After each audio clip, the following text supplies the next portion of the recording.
My name is Alketa. I'm a London-based conceptual artist from Kosovo. My work investigates the theme of motherhood, woman, gender relations, and memory. My aim is to create a platform regarding collective issues that I deeply care about, while inviting others to use their voice and become change makers. Welcome everyone to this unexpected view here at the National Gallery. This is a monthly series where the National Gallery invites a contemporary artist to choose any painting they wish, which always feels like a bit of an act of courage on everyone's part. There are so many extraordinary works of art to choose from a variety of periods and styles, and for a lot of reasons that are going to be revealed in our conversation this evening. Our amazing artist this evening, Alqueta, has chosen this painting by Artemisia Gentileschi, her famous self-portrait as Saint Catherine of Alexandria. Just so I can check in with you, how many of you have spent time with this painting before? And I mean kind of like quality time. Let's say more than, I don't know, you've visited it more than 3 or 4 times since it's been here over the last couple of years. You're happy to see it. How many of you would say that you've had that experience? Not too many hands going up. That's good, because that means that if I give you just a little bit of basic information about this painting, that'll be helpful for us to be able to make some good connections with what you're going to share about your own work. First of all, my name is Ayla Lepine, and from 2021 to 22, I was the Amundsen Fellow in Art and Religion here at the National Gallery. What that means is that I had the marvelous opportunity to think about religion and theology in relation to the whole of the collection, and to work with my marvelous colleagues here. I'm looking over there because I can see some marvelous colleagues here. To work with them to be able to craft a couple of new opportunities for people to become engaged with works of art in the collection that speak of the sacred and of the spiritual in one way or another. And one of the ways that we did this is by setting up 2 new networks for the exploration of sacred art. One of them is an interfaith network that brings together people from different religious backgrounds, community leaders, theologians, to think about a theme. And the other is a curators and art historians network in which some contemporary artists are involved as well, brave, courageous contemporary artists, to look at those themes as well. Same themes, but with a different group of people. For the past year, our theme has been crossing borders, which has been an evocative and a provocative theme. We've been thinking about it not only in relation to religion, but also in relation to migration, gender, the lived experience of refugees and asylum seekers, and the way that that connects to the deep stories which are being told all the time in the works of art, not only throughout the gallery, but particularly in this room. And as you know, Alqueta, one of the works of art that we've really been looking at is by Orazio Gentileschi, and it's behind you. And this is his painting of the Finding of Moses, painted in the early 1630s. Orazio Gentileschi, as many of you will know, is Artemisia Gentileschi's father. And there is a really important connection to be made here, which I know you will speak about later, about fathers and daughters and making art and being engaged in the creative process together. I know that this is something that's close to your heart as an artist, and also one of the many reasons why you decided to choose this painting to explore with us this evening. So Artemisia Gentileschi, one of the most important women artists in the history of Western art. And now, I think, significantly more famous than her father. So we have feminist art history to thank for that, so big cheer for feminist art history. And in particular, big cheer for the National Gallery, because the National Gallery, with the curator Letizia Treves, offered a monumental exhibition on Artemisia Gentileschi's work, partly to celebrate the acquisition of this painting by the National Gallery when it was rediscovered in 2017. So it's an old painting, from approximately 1615 to 17, but it's telling a new story, just like she is telling a new story in the context of our conversation this evening. And part of that story that the National Gallery wanted to tell meant that Artemisia Gentileschi's self-portrait as Saint Catherine of Alexandria, a 4th century saint, who basically was martyred because she got into an argument with a whole bunch of powerful men and won, and that was extremely threatening, and as a result, terrible things happened to her. More on that later if you're interested, but that's the thing. So the painting went on tour to all kinds of remarkable places, and you and I have spoken about this together a little bit as well. For example, one of the remarkable places where this painting went in the Artemisia Visits series was to a women's prison in Britain. And it was there on display in a way where there was just radical access to this painting. And it inspired so many new conversations, and it inspired works of art as well. And if you're curious about that, there's a great short film on the National Gallery's website that will help you to see how this painting connects not only with people who come to room 32 in the beautiful hallowed halls of the National Gallery here in Trafalgar Square, but with people all over the country and all over the world. And it's your international story that's also so crucial, I think, in relation to your choice of this painting and what it says about women overcoming the most extraordinarily challenging and traumatic, violent of circumstances. So there's something so important here about the holy story of Saint Catherine, but also the way that it connects to the fierce struggle of women today, yesterday, and unfortunately in the future, as women simply as themselves seek dignity, seek a voice, and are encouraged and sometimes discouraged in the fight to truly express themselves. And I think that in so many ways, this is what your art represents. This is what you give to us. And you will have many more reasons other than the ones that you've shared with me about why you've chosen this painting and what it means. But these are some little tasters for you, which I hope are helpful as we move forward into this conversation. So let me tell you a little bit more about this marvelous artist, and then, as some of you may have guessed, we're going to watch a short film about your work that features two really important recent works of art that I think have been so powerful because they've involved so many people, they've touched so many lives, and they've been in public in a way that now Artemisia's self-portrait is in public, available for absolutely everyone to come and interact with and to learn from. So born in 1980, and I was born in 1983, so we have that sort of strange similarity as well. You're based in London, and you're an Albanian conceptual artist and activist. Alketa's work investigates themes of motherhood, women, gender relations, memory, and the body. And that connection is taking place through all kinds of creative projects, especially around conversations, things that matter in communities, in people's lives today and right now.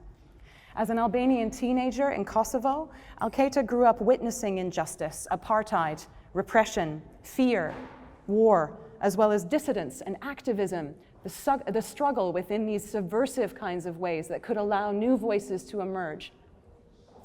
Over the years of witnessing the oppression from the Serbian regime, she became attached to a sense of collectivity, and it's that kind of attachment, that fierceness that comes through in your work over and over again. As we'll see in a moment, her 2015 installation, Thinking of You, brought so many people together in remembering pain and honoring the 20,000 women who are survivors of sexual violence.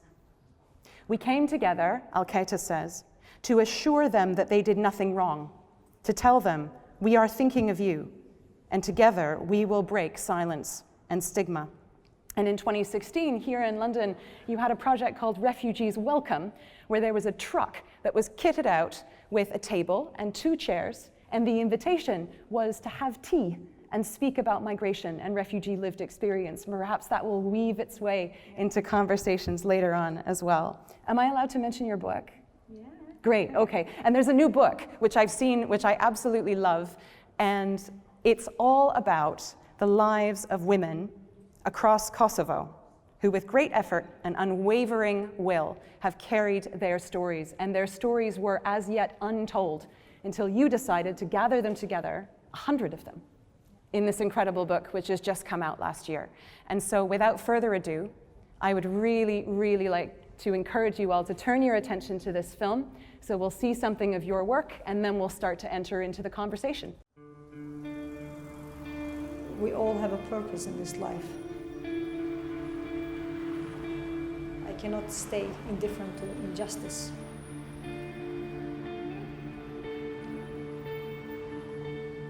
My purpose is to bring these issues into life through creativity. I need to act. By involvement of the society, making them aware and reflecting to this, changes can happen. Art can change the world. When I went to London in '97 and I started studying in Central St. Martin's University Fine Arts, then I kind of understood the true meaning of art, because it was coming within. But within in that sense that that activism was blended within art.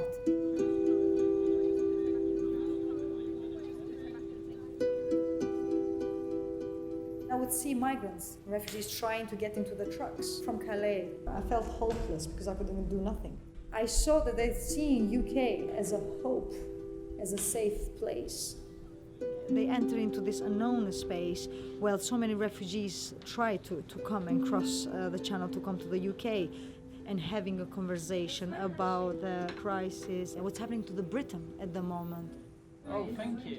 I went throughout the whole UK, involving the community and society to come and sit with me. And the slogan was, "Fancy a tea with a refugee," which it twisted the idea, would you trust a refugee to come and have a tea?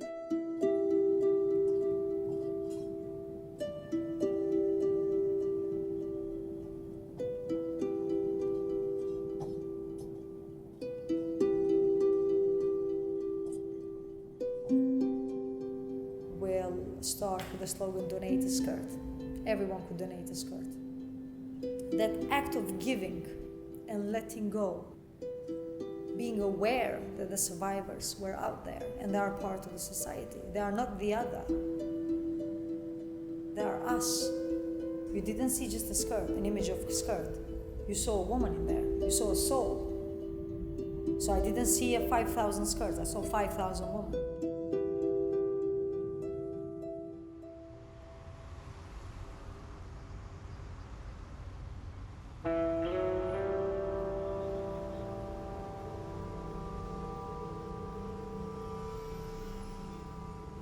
I didn't know much about their suffering, their pain, the traumas caused by the dictatorship of Enver Hoxha regime, of communist regime. It was very important to take those voices, to have one-to-one, face-to-face contact with the survivors. Edhe një xhaket verore. Kishte 2 batanije në temperaturë mbi 10 gradë minus. Ma bën gjyqin mu me 2 dëshmitar falso. Ishin 2 personë të cilët unë I njifsha, të 2. Ishim virusat e vdekjes. Nuk kam qenë më shumë se 3-4 vjeç, 5 vjeç për eksperiencë që është jeta. Unë kam qenë I myllun. Kam qenë I ndrym. Nuk kam ditë. Hala sot e kësaj ditë, më të paktën një 20 e sa vjet më ndesht me ditë se ku jam. Hej, tha, I biri, aq mirë dhe të presi këta, thasha, mua mi kanë thyer të gjitha brinjët. Dhe vërtet ja kishin thyer të gjitha brinjët. Siç mi thyer edhe mua, çam. E siç më bëll edhe mua. From the stories that they were telling me, I started getting the quotes from them, those quotes that they were forbidden to say. The reason why I chose Even Walls Have Ears, because walls had ears at the time.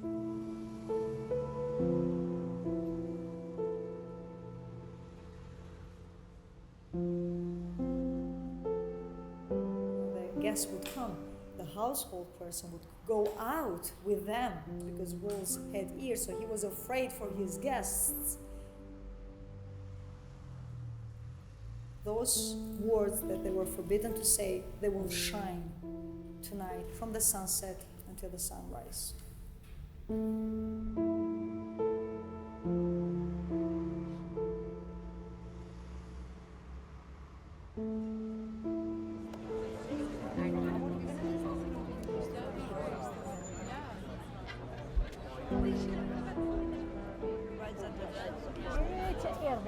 Mirë se erdhe.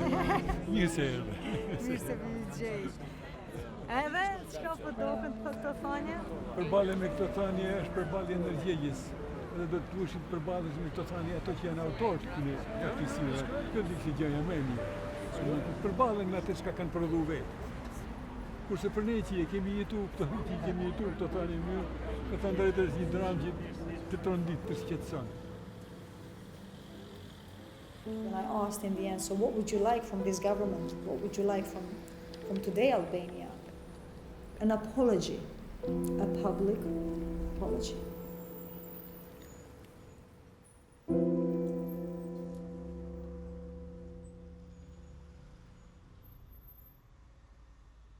Thank you so much for what you make, for the conversations you have, and for the conversations that are ongoing, including this one.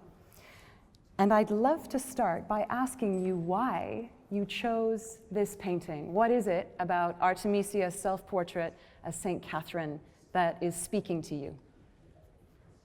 Why I chose Artemisia, first of all, is it was 1987 or 88 at my father's studio in Kosovo, in Pristina. As he was painting, I was just a young girl. I remember going through some of the books, some catalogs, old, in foreign language that I didn't understand at all. And I remember the name Artemisia. So it was from the Baroque classic. So I was a little girl, and then I asked my father, so who is Artemisia? And he explained to me a little, but I couldn't read the whole thing because it was in a foreign language. And then I let it go, moved out, life happened. Until when I was invited by the National Gallery, I have to talk about Artemisia as a person and as an artist. And that's the reason why we're here. When we spoke about this painting a few days ago, and we've had a couple of conversations which have been so generative, and I'm just very, very excited that you've decided to choose this, but also that you've decided to be open in the way that you express the art that you make, as well as the story that you have.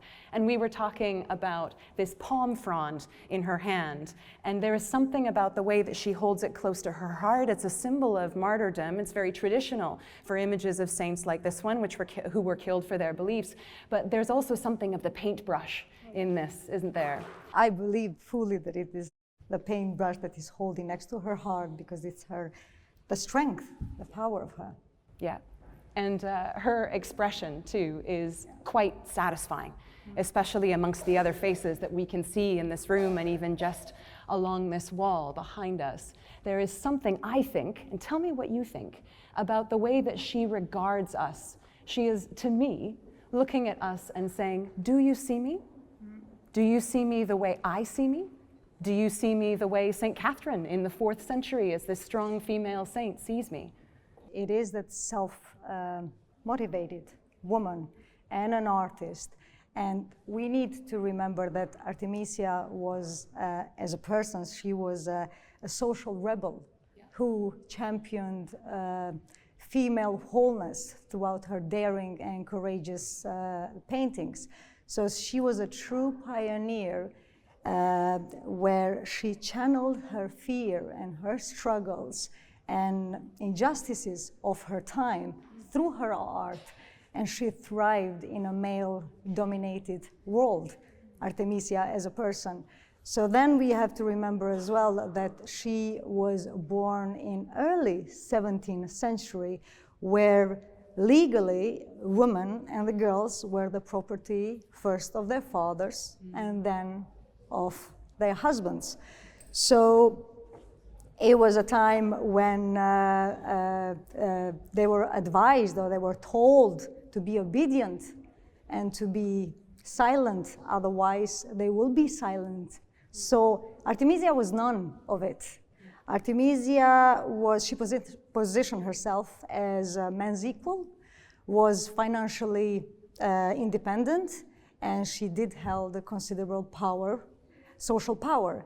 So yes, it is, of course, the daughter of the acclaimed artist Orazio, and he actually pushed her talent, and he taught her the artistic skills and everything. So in her paintings, you can see the influence of Orazio and Caravaggio, which we have an honor here to see Artemisia between Caravaggio and then facing her father right in front. But what makes Artemisia special is her unique experience as a woman, that she allowed her to express themes and perspective that male artists did not. So basically, she puts a woman at the center of the piece. And not just puts the woman at the center of the piece, what she does, she gives them a self-power, a self-motivation. She puts them in charge of their own action, and not just as a passive object of a male gaze. And she does that by allowing them for them to have a power within themselves. So yes, she did in general paint female protagonists of biblical and mythological stories, but she presents them as heroines, of self-motivated heroines who are in charge. And again, as I mentioned before, she thrived in a male-dominated field, which was very hard in early 17th century era. And then we have to remember the whole thing, why she was not having none of it, and why she was so powerful. And into her painting you can see that, is that she was, at 12 years old, she lost her mother. So she was the only daughter and the oldest daughter of the family. So for her, she had a very restricted world around her. She wasn't allowed to go out. So therefore, she challenged that by, obviously, that we're going to speak later about what happened to her, but that's who she is to me as a person, as an artist. Thank you.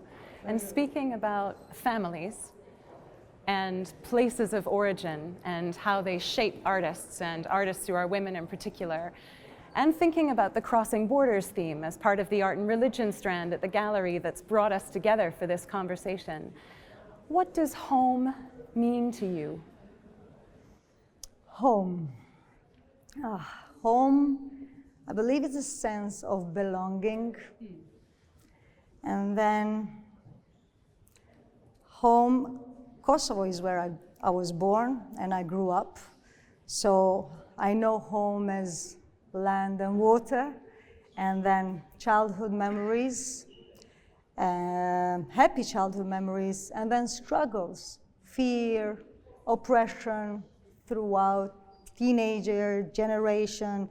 So I suppose early 90s I remember most, because that's when it happened. So early 90s, the brutal segregation emerged in all spheres of life.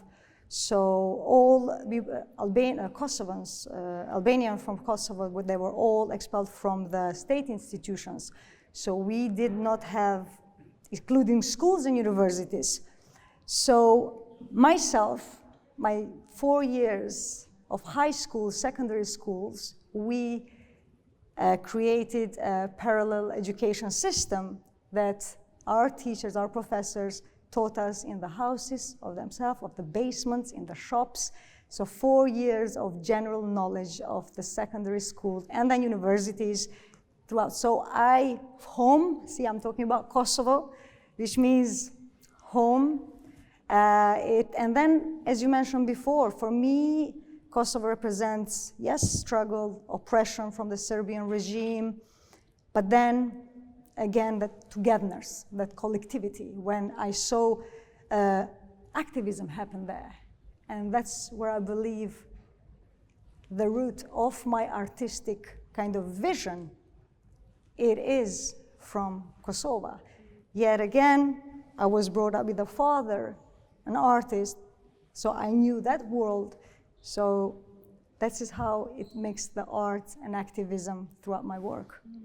So now I'm in London, came 97, and I suppose home is as well, but is that sense again of belonging. So belonging in Kosovo, somehow here, somehow you have that always question, the other. Are you the other? Right. Yeah. So, yeah. Thank you. I'm wondering about that experience of home and whether that was changed for you or whether you were experiencing it in a new way with your Tea with a Refugee project. Can you remember anyone who spoke to you about home there where you thought, oh, wow, that person has an interesting perspective about home? What we spoke mostly, it was about the Welcome Britain that I remember, that I was, when I came in '97, my intention was not to stay here for as long as I stayed. It was to finish my university and then go back home, but the war happened, so I had to stay. And then I worked for the Red Cross and so many other charities in helping Kosovans come from Kosovo to UK. So I remember the solidarity of British people and the welcome. So it was a hopeland for many of us. That's why I created the piece, which is with the Union Jack, hope, for the refugees, fancy a tea with refugees. And then Brexit happened. So for me, it was very important because the idea of fancy a tea with refugees comes from traveling from France to the UK, holiday with my family, and then seeing actually migrants, this is in 2015, trying to get inside the truck. So I wanted to visualize that moment of talking about the roots and talking about the safety. So when I've done the piece, my main vision was to bring people together and to talk about migration, what's happening to Britain today, the welcome that I received, and migrants' point of view, and British people point of view. So I have a beautiful notebook. There is so many stories on that notebook that I would love one day to publish that, because it is as a whole. Actually, I've got something small, I think, written in here that one of the British citizen did write, which says, hope versus desperation. How do we, the lucky ones, the ones that do not like change, become more open towards those who bring with them so much suffering? What makes us scared of the other? That's what she wrote, and this is as soon as the Brexit vote happened, in what makes us scared of the other. And we're now 6 years on from that.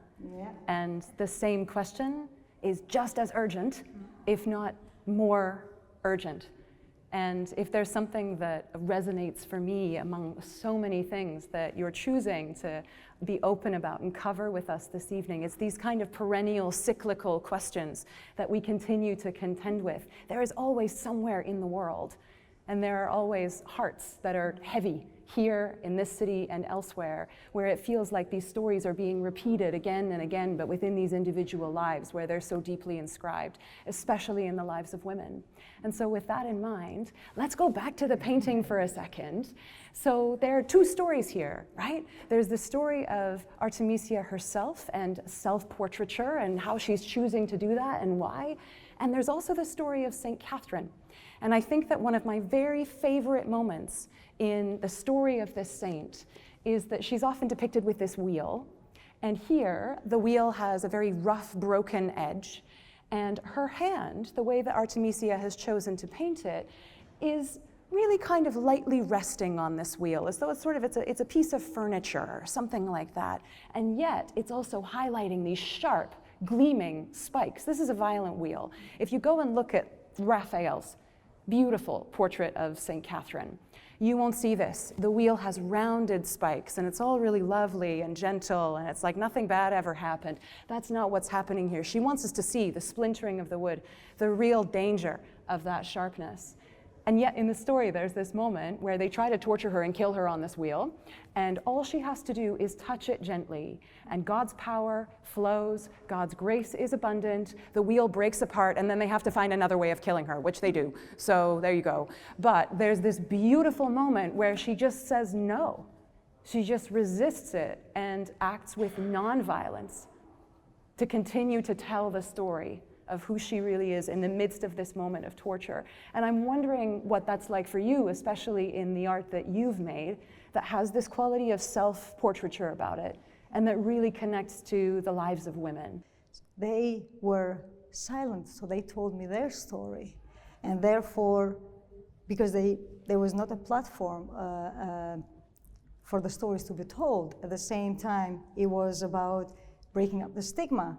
And I somehow became a vehicle of those stories to visually to make the world know what was happening in Kosovo. As speaking truth to the power, it is a crucial role of every one of us, not just of an artist. But coming back to Artemisia, why this painting in particular, and what do I see in this painting? It seems like the two it's like Artemisia, Catherine, they emerge, the two identity into one. Yes. So for me, when seeing Artemisia, seeing the portrait of Saint Catherine of Alexandria, she's looking right in front of the viewer. So yes, she has the wheel of torture, and obviously you can see it's broken. What you can see at the same time is her left hand, it's gripped, so it's firm. You see power on that left hand, while the right arm or right hand and the fingers gently are holding the martyr's palm, which for me again signifies the brush.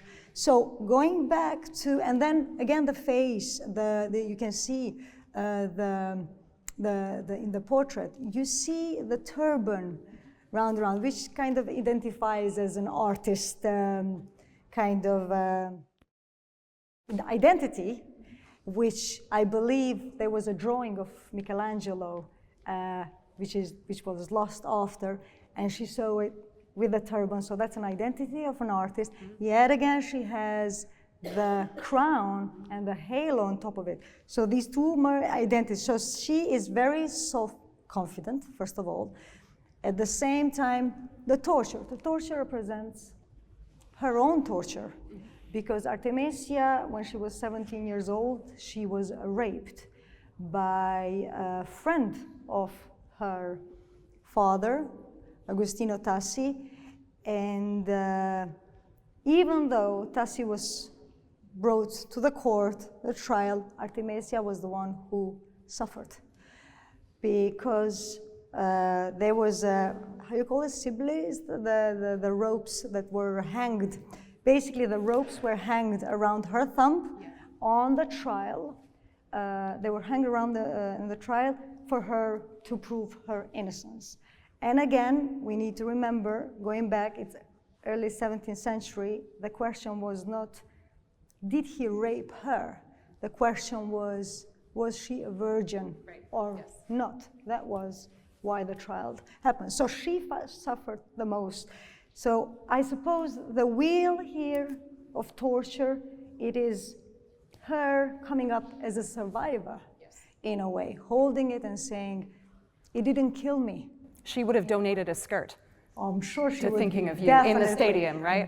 She would be the first standing there and donating it. And art historians have noticed with this too that here she doesn't show us her thumbs, which is really quite powerful in terms of the story of what happened to her in that trial. She's claiming something different here. And that's the worst thing that can happen to any artist. Imagine the most important tool as an artist is your fingers to paint, and they do that into your thumb. So, and then again, the paintbrush next to her heart, and the identity emerges. As I see both of them, what they have in common are the survivors of, but she portrayed it so beautifully, and the whole focus, the light is in front of her, in her face, the gaze follows you, and yet she's the only woman around all these male artists around her, standing tall and proud and gazing at us.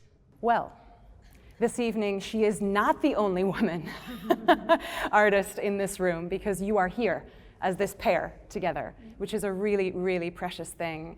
And especially considering the importance and the vitality of the subjects that you've chosen to share with us in relation to your own practice and Artemisia Gentileschi's painting, it feels really difficult for me to say that we're out of time and we're gonna draw this conversation to a close.